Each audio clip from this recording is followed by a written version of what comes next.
Rich Dad, Poor Dad by Robert Kiyosaki. Chapter 3 Lesson 2, Why Teach Financial Literacy? In 1990, my best friend, Mike, took over his father's empire and is, in fact, doing a better job than his dad did. We see each other once or twice a year on the golf course. He and his wife are wealthier than you could imagine. Rich Dad's empire is in great hands, and Mike is now grooming his son to take his place, as his dad had groomed us. In 1994, I retired at the age of 47, and my wife, Kim, was 37. Retirement does not mean not working. To my wife and me, it means that barring unforeseen cataclysmic changes, we can work or not work, and our wealth grows automatically, staying way ahead of inflation. I guess it means freedom. The assets are large enough to grow by themselves. It's like planting a tree. You water it for years and then one day it doesn't need you anymore. Its roots have gone down deep enough. Then, the tree provides shade for your enjoyment. Mike chose to run the empire and I chose to retire. Whenever I speak to groups of people, they often ask what I would recommend or what could they do? How do they get started? Is there a good book I would recommend? What should they do to prepare their children? What is the secret to success? How do I make millions? I am always reminded of this article I was once given. It goes as follows. The Richest Businessman. In 1923, a group of our greatest leaders and richest businessmen held a meeting at the Edgewater Beach Hotel in Chicago.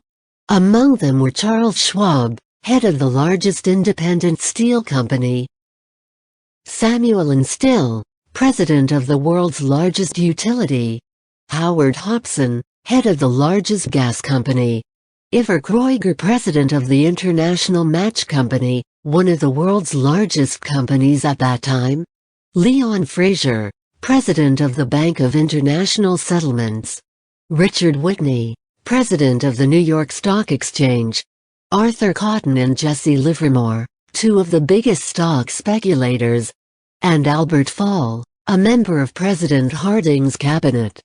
25 years later, 9 of them ended as follows. Schwab died penniless after living for 5 years on borrowed money. Still died broke living in a foreign land. Kreuger and Cotton also died broke. Hobson went insane. Whitney and Albert Fall were just released from prison. Fraser and Livermore committed suicide. I doubt if anyone can say what really happened to these men. If you look at the date, 1923, it was just before the 1929 market crash and the Great Depression, which I suspect had a great impact on these men and their lives. The point is this: today we live in times of greater and faster change than these men did. I suspect there will be many booms and busts in the next 25 years that will parallel the ups and downs these men faced. I am concerned that too many people are focused too much on money and not their greatest wealth, which is their education. If people are prepared to be flexible, keep an open mind and learn, they will grow richer and richer through the changes. If they think money will solve problems, I am afraid those people will have a rough ride. Intelligence solves problems and produces money. Money without financial intelligence is money soon gone. Most people fail to realize that in life, it's not how much money you make, it's how much money you keep. We have all heard stories of lottery winners who are poor, then suddenly rich, then poor again. They win millions and are soon back to where they started. Or stories of professional athletes, who, at the age of 24, are earning millions of dollars a year, and are sleeping under a bridge by age 34. In the paper this morning, as I write this, there is a story of a young basketball player who a year ago had millions. Today, he claims his friends, attorney and accountant took his money, and now he works at a car wash for minimum wage. He is only 29. He was fired from the car wash because he refused to take off his championship ring as he was wiping off the cars. So his story made the newspaper. He is appealing his termination, claiming hardship and discrimination, and that the ring is all he has left. He claims that if you take that away, he'll crumble. In 1997, I know so many people who are becoming instant millionaires. It's the roaring single quote 20s one more time. And while I am glad people have been getting richer and richer, I only caution that in the long run, it's not how much you make, it's how much you keep, and how many generations you keep it. So when people ask, where do I get started? Or tell me how to get rich quick, they often are greatly disappointed with my answer. I simply say to them what my rich dad said back to me when I was a little kid. If you want to be rich, you need to be financially literate. That idea was drummed into my head every time we were together. As I said, my educated dad stressed the importance of reading books, while my rich dad stressed the need to master financial literacy. If you are going to build the Empire State Building, the first thing you need to do is dig a deep hole and pour a strong foundation. If you are going to build a home in the suburbs, all you need to do is pour a 6-inch slab of concrete. Most people, in their drive to get rich, are trying to build an Empire State Building on a 6-inch slab. Our school system, having been created in the agrarian age, still believes in homes with no foundation. Dirt floors are still the rage. So kids graduate from school with virtually no financial foundation. One day, sleepless and deep in debt in suburbia, living the American dream, they decide that the answer to their financial problems is to find a way to get rich quick. Construction on the skyscraper begins. It goes up quickly, and soon, instead of the Empire State Building, we have the Leaning Tower of suburbia. The sleepless nights return. As for Mike and me in our adult years, both of our choices were possible because we were taught to pour a strong financial foundation when we were just kids. Now, accounting is possibly the most boring subject in the world. It also could be the most confusing. But if you want to be rich, long-term, it could be the most important subject. The question is, how do you take a boring and confusing subject and teach it to kids? The answer is, make it simple. Teach it first in pictures. My rich dad poured a strong financial foundation for Mike and me. Since we were just kids, he created a simple way to teach us. For years he only drew pictures and used words. Mike and I understood the simple drawings, the jargon, the movement of money, and then in later years, Rich Dad began adding numbers. Today, Mike has gone on to master much more complex and sophisticated accounting analysis because he has had to. He has $1 billion empire to run. I am not as sophisticated, because my empire is smaller, yet we come from the same simple foundation. In the following pages, I offer to you the same simple line drawings Mike's dad created for us. Though simple, those drawings helped guide two little boys in building great sums of wealth on a solid and deep foundation. Rule 1. You must know the difference between an asset and a liability, and buy assets. If you want to be rich, this is all you need to know. It is rule number 1. It is the only rule. This may sound absurdly simple, but most people have no idea how profound this rule is. Most people struggle financially because they do not know the difference between an asset and a liability. Rich people acquire assets. The poor and middle class acquire liabilities, but they think they are assets. When Rich Dad explained this to Mike and me, we thought he was kidding. Here we were, nearly teenagers and waiting for the secret to getting rich, and this was his answer. It was so simple that we had to stop for a long time to think about it. What is an asset? Asked Mike. Don't worry right now, said Rich Dad. Just let the idea sink in. If you can comprehend the simplicity, your life will have a plan and be financially easy. It is simple. That is why the idea is missed. You mean all we need to know is what an asset is, acquire them and we'll be rich? I asked. Rich Dad nodded his head. It's that simple. If it's that simple, how come everyone is not rich? I asked. Rich Dad smiled. Because people do not know the difference between an asset and a liability. I remember asking, how could adults be so silly? If it is that simple, if it is that important, why would everyone not want to find out? It took our rich dad only a few minutes to explain what assets and liabilities were. As an adult, I have difficulty explaining it to other adults. Why? Because adults are smarter.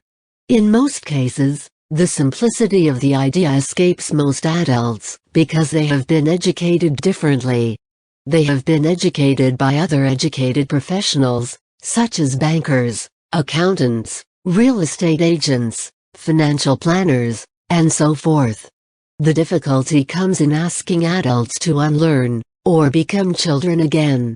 An intelligent adult often feels it is demeaning to pay attention to simplistic definitions. Rich Dad believed in the KISS principle, keep it simple stupid, so he kept it simple for two young boys, and that made the financial foundation strong. So what causes the confusion? Or how could something so simple be so screwed up? Why would someone buy an asset that was really a liability?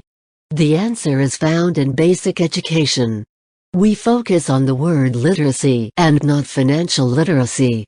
What defines something to be an asset, or something to be a liability are not words. In fact, if you really want to be confused, look up the words asset and liability in the dictionary.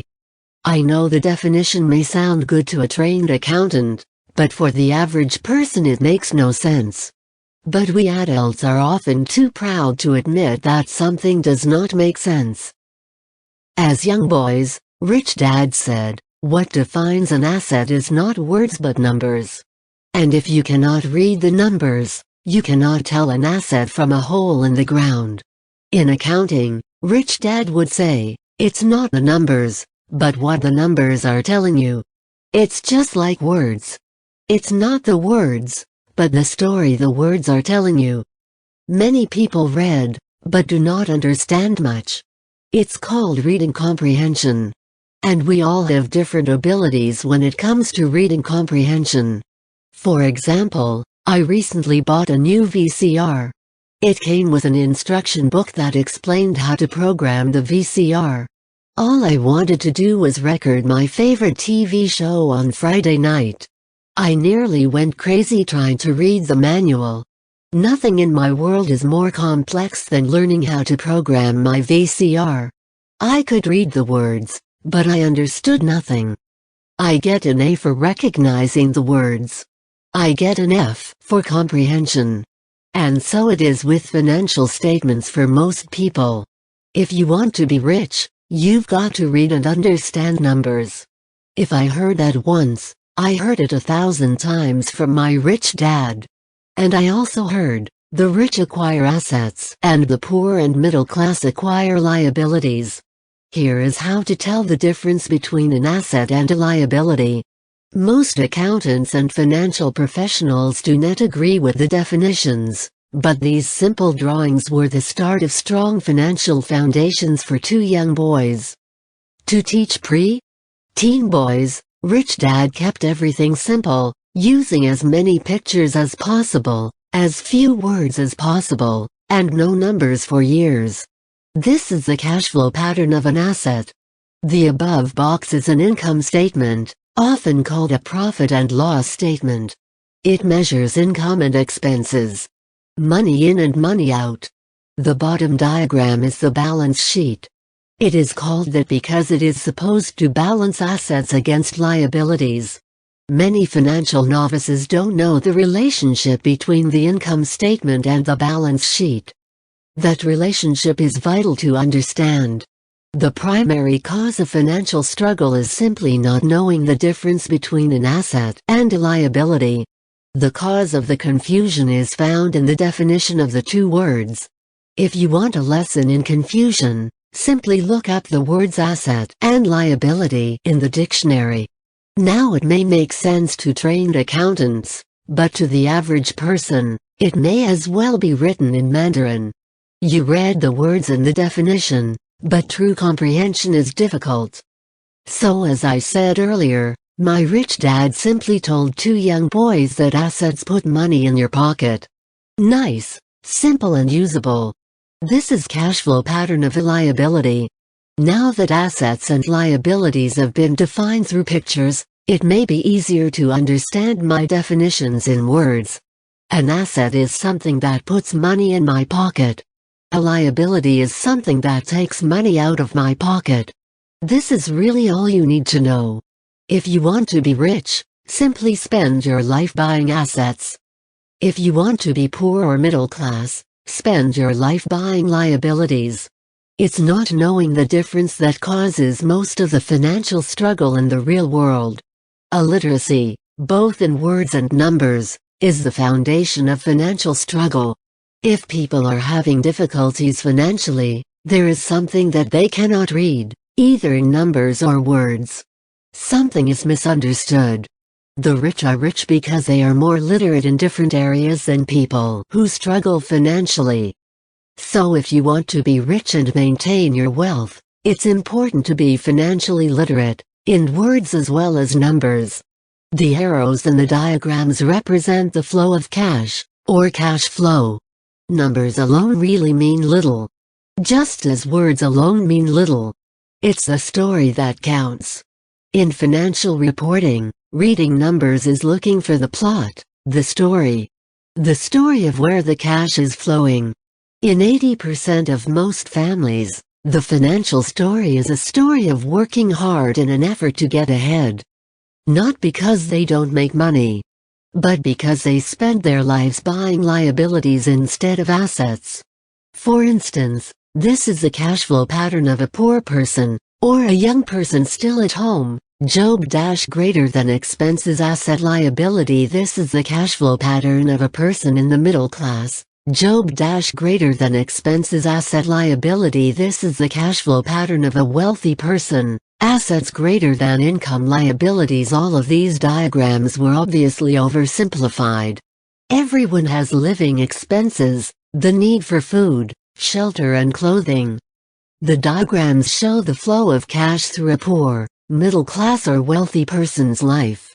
It is the cash flow that tells the story. It is a story of how a person handles their money, what they do after they get the money in their hand. The reason I started with the story of the richest man in America is to illustrate the flaw in the thinking of so many people. The flaw is that money will solve all problems.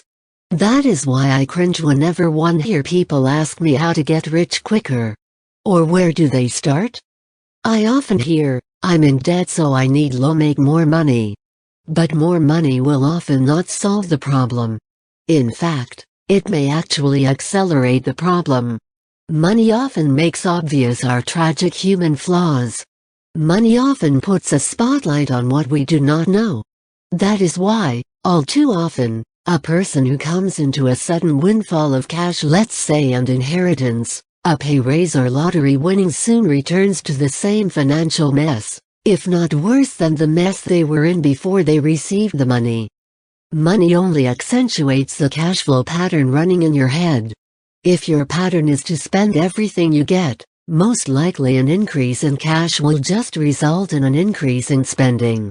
Thus, the saying, "A fool and his money is one big party." I have said many times that we go to school to gain scholastic skills and professional skills, both important. We learn to make money with our professional skills. In the 1960s, when I was in high school, if someone did well in school academically, almost immediately people assumed this bright student would go on to be a medical doctor. Often no one asked the child if they wanted to be a doctor. It was assumed. It was the profession with the promise of the greatest financial reward. Today, doctors are facing financial challenges I would not wish on my worst enemy. Insurance companies taking control of the business, managed healthcare, government intervention, and malpractice suits, to name a few. Today, kids want to be basketball stars, golfers like Tiger Woods, computer nerds, movie star, rock stars, beauty queens, or traders on Wall Street. Simply because that is where the fame, money and prestige is. That is the reason it is so hard to motivate kids in school today. They know that professional success is no longer solely linked to academic success, as it once was. Because students leave school without financial skills, millions of educated people pursue their profession successfully, but later find themselves struggling financially. They work harder, but don't get ahead. What is missing from their education is not how to make money, but how to spend money, what to do after you make it. It's called financial aptitude, what you do with the money once you make it, how to keep people from taking it from you, how long you keep it, and how hard that money works for you. Most people cannot tell why they struggle financially because they don't understand cash flow. A person can be highly educated, professionally successful and financially illiterate. These people often work harder than they need to because they learned how to work hard, but not how to have their money work for them. The story of Bao, the quest for a financial dream, turns into a financial nightmare. The moving picture show of hardworking people has a set pattern. Recently married, the happy, highly educated young couple move in together, in one of their cramped rented apartments. Immediately, they realize that they are saving money because two can live as cheaply as one. The problem is, the apartment is cramped. They decide to save money to buy their dream home so they can have kids. They now have two incomes, and they begin to focus on their careers. Their incomes begin to increase. As their incomes go up, their expenses go up as well. The number one expense for most people is taxes. Many people think it's income tax, but for most Americans their highest tax is Social Security. As an employee, it appears as if the Social Security tax combined with the Medicare tax rate is roughly 7.5%, but it's really 15% since the employer must match the Social Security amount. In essence, it is money the employer cannot pay you. On top of that, you still have to pay income tax on the amount deducted from your wages for Social Security tax, income you never received because it went directly to Social Security through withholding. Then, their liabilities go up. This is best demonstrated by going back to the young couple. As a result of their incomes going up, they decide to go out and buy the house of their dreams.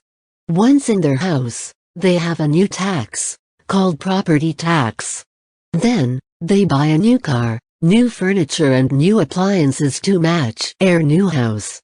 All of a sudden, they wake up and their liabilities column is full of mortgage debt and credit card debt. They're now trapped in the rat race. A child comes along. They work harder. The process repeats itself. More money and higher taxes, also called bracket creep. A credit card comes in the mail. They use it. It maxes out. A loan company calls and says their greatest asset, their home, has appreciated in value. The company offers a bill consolidation loan, because their credit is so good, and tells them the intelligent thing to do is clear off the interest consumer debt by paying off their credit card. And besides, interest on their home is a tax deduction. They go for it, and pay off those high-interest credit cards. They breathe a sigh of relief. Their credit cards are paid off. They've now folded their consumer debt into their home mortgage. Their payments go down because they extend their debt over 30 years. It is the smart thing to do. Their neighbor calls to invite them to go shopping. The Memorial Day sale is on. A chance to save some money. They say to themselves, I won't buy anything. I'll just go look. But just in case they find something, they tuck that clean credit card inside their wallet. I run into this young couple all the time. Their names change, but their financial dilemma is the same. They come to one of my talks to hear what I have to say. They ask me, "Can you tell us how to make more money?" Their spending habits have caused them to seek more income. They don't even know that the trouble is really how they choose to spend the money they do have, and that is the real cause of their financial struggle. It is caused by financial illiteracy and not understanding the difference between an asset and a liability. More money seldom solves someone's money problems. Intelligence solves problems. There is a saying a friend of mine says over and over to people in debt.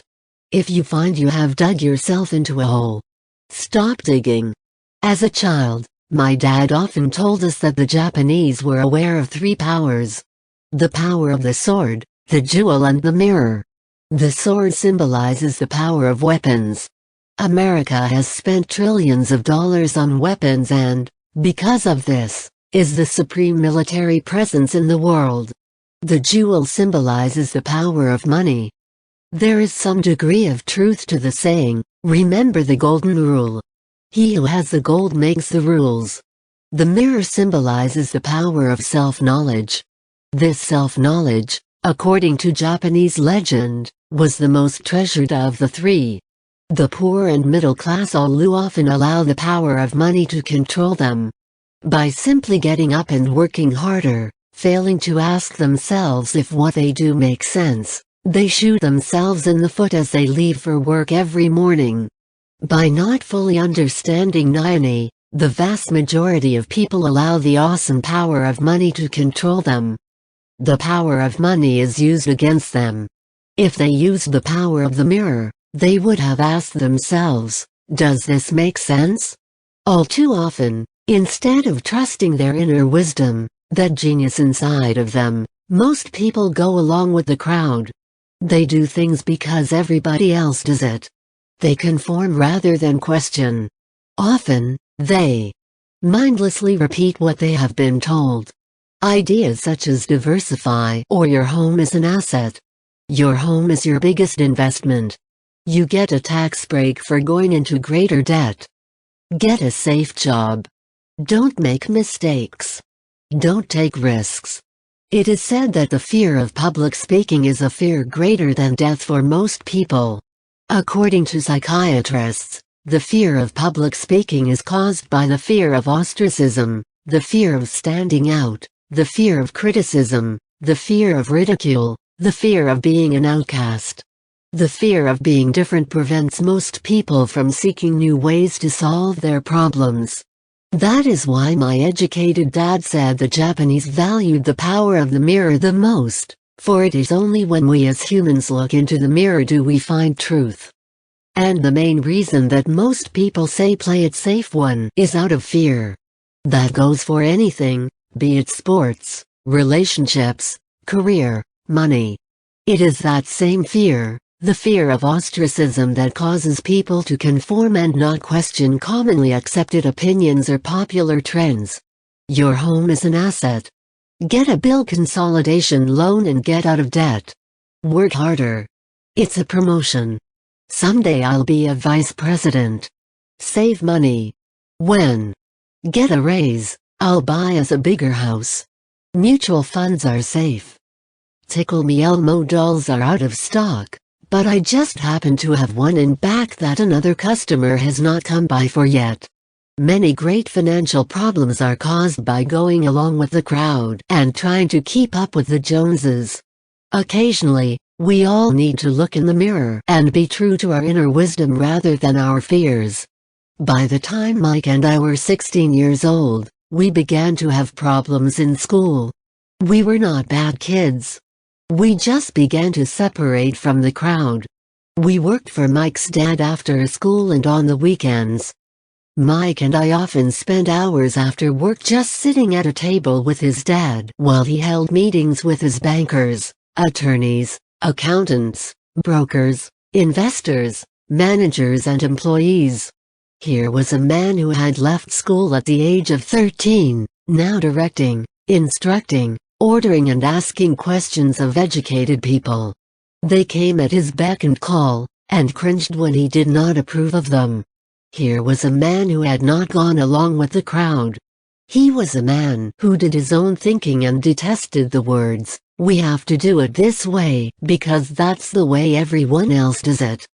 He also hated the word can't. If you wanted him to do something, just say, "I don't think you can do it." Mike and I learned more sitting at his meetings than we did in all our years of school, college included. Mike's dad was not school educated, but he was financially educated and successful as a result.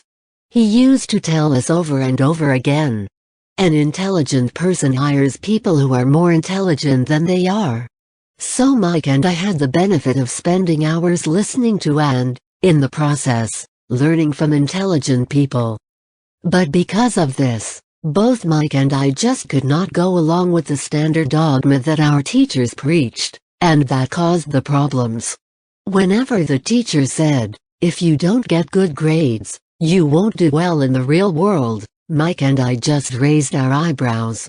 When we were told to follow set procedures and not deviate from the rules, we could see how this schooling process actually discouraged creativity. We started to understand why our rich dad told us that schools were designed to produce good employees instead of employers. Occasionally Mike or I would ask our teachers how what we studied was applicable, or we asked why we never studied money and how it worked. To the later question, we often got the answer that money was not important, that if we excelled in our education, the money would follow. The more we knew about the power of money, the more distant we grew from the teachers and our classmates. My highly educated dad never pressured me about my grades. I often wondered why. But we did begin to argue about money.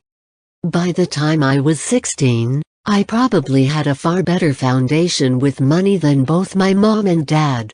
I could keep books. I listened to tax accountants, corporate attorneys, bankers, real estate brokers, investors and so forth. My dad talked to teachers. One day, my dad was telling me why our home was his greatest investment. A not too pleasant argument took place when I showed him why I thought a house was not a good investment. The following diagram illustrates the difference in perception between my rich dad and my poor dad when it came to their homes. One dad thought his house was an asset, and the other dad thought it was a liability. I remember when I drew a diagram for my dad showing him the direction of cash flow. I also showed him the ancillary expenses that went along with owning the home. A bigger home meant bigger expenses, and the cash flow kept going out through the expense column. Today, I am still challenged on the idea of a house not being an asset. And one know that for many people, it is their dream as well as their largest investment. And owning your own home is better than nothing. I simply offer an alternate way of looking at this popular dogma. If my wife and I were to buy bigger, more flashy house, we realize it would not be an asset, it would be a liability, since it would take money out of our pocket. So here is the argument I put forth. I really do not expect most people to agree with it because a nice home is an emotional thing. And when it comes to money, high emotions tend to lower financial intelligence. One knows from personal experience that money has a way of making every decision emotional. 1. When it comes to houses, I point out that most people work all their lives paying for a home they never own. In other words, most people buy a new house every so many years, each time incurring a new 30-year loan to pay off the previous one. 2. Even though people receive a tax deduction for interest on mortgage payments, they pay for all their other expenses with after-tax dollars, even after they pay off their mortgage. 3. Property taxes. My wife's parents were shocked when the property taxes on their home went to $1,000 a month. This was after they had retired, so the increase put a strain on their retirement budget, and they felt forced to move. 4 houses do not always go up in value. In 1997, I still have friends who owe $1 million for a home that will today sell for only $700,000. 5. The greatest losses of all are those from missed opportunities. If all your money is tied up in your house, you may be forced to work harder because your money continues blowing out of the expense column, instead of adding to the asset column, the classic middle-class cash flow pattern. If a young couple would put more money into their asset column early on, their later years would get easier, especially as they prepare to send their children to college. Their assets would have grown and would be available to help cover expenses. All too often, a house only serves as a vehicle for incurring a home equity loan to pay for mounting expenses. In summary, the end result in making a decision to own a house that is too expensive in lieu of starting an investment portfolio early on impacts an individual in at least the following 3 ways. 1. Loss of time, during which other assets could have grown in value. 2. Loss of additional capital, which could have been invested instead of paying for high-maintenance expenses related directly to the home. 3. Loss of education. Too often, people count their house, savings and retirement plan as all they have in their asset column. Because they have no money to invest, they simply do not invest. This costs them investment experience. Most never become what the investment world calls a sophisticated investor. And the best investments are usually first sold to sophisticated investors, who then turn around and sell them to the people playing it safe. I am not saying don't buy a house. I am saying, understand the difference between an asset and a liability. When I want a bigger house, I first buy assets that will generate the cash flow to pay for the house. My educated dad's personal financial statement best demonstrates the life of someone in the rat race. His expenses seem to always keep up with his income, never allowing him to invest in assets. As a result, his liabilities, such as his mortgage and credit card debts, are larger than his assets. The following picture is worth 1,000 words. Educated dad's financial statement: income equals expense, asset less than liability. My rich dad's personal financial statement, on the other hand, reflects the results of a life dedicated to investing and minimizing liabilities. Rich dad's financial statement: income greater than expense, asset greater than liability. A review of my rich dad's financial statement is why the rich get richer. The asset column generates more than enough income to cover expenses, with the balance reinvested into the asset column. The asset column continues to grow and, therefore, the income it produces grows with it. The result being, the rich get richer. Why the rich get richer: income greater than assets - greater than more income, expenses are low, liabilities are low. The middle class finds itself in a constant state of financial struggle. Their primary income is through wages, and as their wages increase, so do their taxes. Their expenses tend to increase in equal increments as their wages increase. Hence the phrase the rat race. They treat their home as their primary asset, instead on investing in income-producing assets. Why the middle class struggle: income goes up, expenses go up, assets do not increase, liabilities do increase. This pattern of treating your home as an investment and the philosophy that a pay raise means you can buy a larger home or spend more is the foundation of today's debt-ridden society.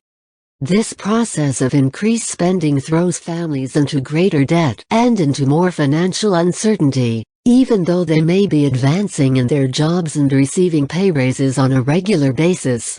This is high-risk living caused by weak financial education.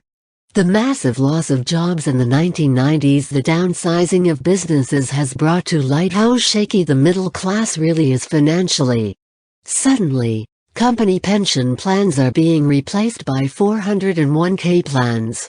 Social Security is obviously in trouble and cannot be looked at as a source for retirement. Panic has set in for the middle class. The good thing today is that many of these people have recognized these issues and have begun buying mutual funds. This increase in investing is largely responsible for the huge rally we have seen in the stock market. Today, There are more and more mutual funds being created to answer the demand by the middle class. Mutual funds are popular because they represent safety. Average mutual fund buyers are too busy working to pay taxes and mortgages, save for their children's college and pay off credit cards. They do not have time to study to learn how to invest, so they rely on the expertise of the manager of a mutual fund. Also, because the mutual fund includes many different types of investments, they feel their money is safer because too is diversified. This group of educated middle class subscribes to the diversify dogma put out by mutual fund brokers and financial planners. Play it safe. Avoid risk. The real tragedy is that the lack of early financial education is what creates the risk faced by average middle-class people. The reason they have to play it safe is because their financial positions are tenuous at best. Their balance sheets are not balanced. They are loaded with liabilities, with no real assets that generate income. Typically, their only source of income is their paycheck. Their livelihood becomes entirely dependent on their employer. So when genuine deals of a lifetime come along, those same people cannot take advantage of the opportunity. They must play it safe, simply because they are working so hard, are taxed to the max, and are loaded with debt. As I said at the start of this section, the most important rule is to know the difference between an asset and a liability. Once you understand the difference, concentrate your efforts on only buying income-generating assets. That's the best way to get started on a path to becoming rich. Keep doing that, and your asset column will grow. Focus on keeping liabilities and expenses down. This will make more money available to continue pouring into the asset column. Soon, the asset base will be so deep that you can afford to look at more speculative investments. Investments that may have returns of 100% to infinity. Investments that for $5,000 are soon turned into $1 million or more. Investments that the middle class calls too risky. The investment is not risky. It's the lack of simple financial intelligence, beginning with financial literacy, that causes the individual to be too risky. If you do what the masses do, you get the following picture. Income equals work for owner, expense equals work for government, asset equals liability equals work for bank. As an employee who is also a homeowner, your working efforts are generally as follows. 1. You work for someone else. Most people, working for a paycheck, are making the owner, or the shareholders, richer. Your efforts and success will help provide for the owner's success and retirement. 2. You work for the government. The government takes its share from your paycheck before you even see it. By working harder, you simply increase the amount of taxes taken by the government. Most people work from January to May just for the government. 3. You work for the bank. After taxes, your next largest expense is usually your mortgage and credit card debt. The problem with simply working harder is that each of these three levels takes a greater share of your increased efforts. You need to learn how to have your increased efforts benefit you and your family directly. Once you have decided to concentrate on minding your own business, how do you set your goals? For most people, they must keep their profession and rely on their wages to fund their acquisition of assets. As their assets grow, how do they measure the extent of their success? When does someone realize that they are rich, that they have wealth? As well as having my own definitions for assets and liabilities, I also have my own definition for wealth. Actually, I borrowed it from a man named Buckminster Fuller. Some call him a quack, and others call him a living genius. Years ago he got all the architects buzzing, because he applied for a patent in 1961 for something called a geodesic dome. But in the application, Fuller also said something about wealth. It was pretty confusing at first, but after reading it for a while, it began to make some sense. Wealth is a person's ability to survive so many number of days forward. Or if I stopped working today, how long could I survive?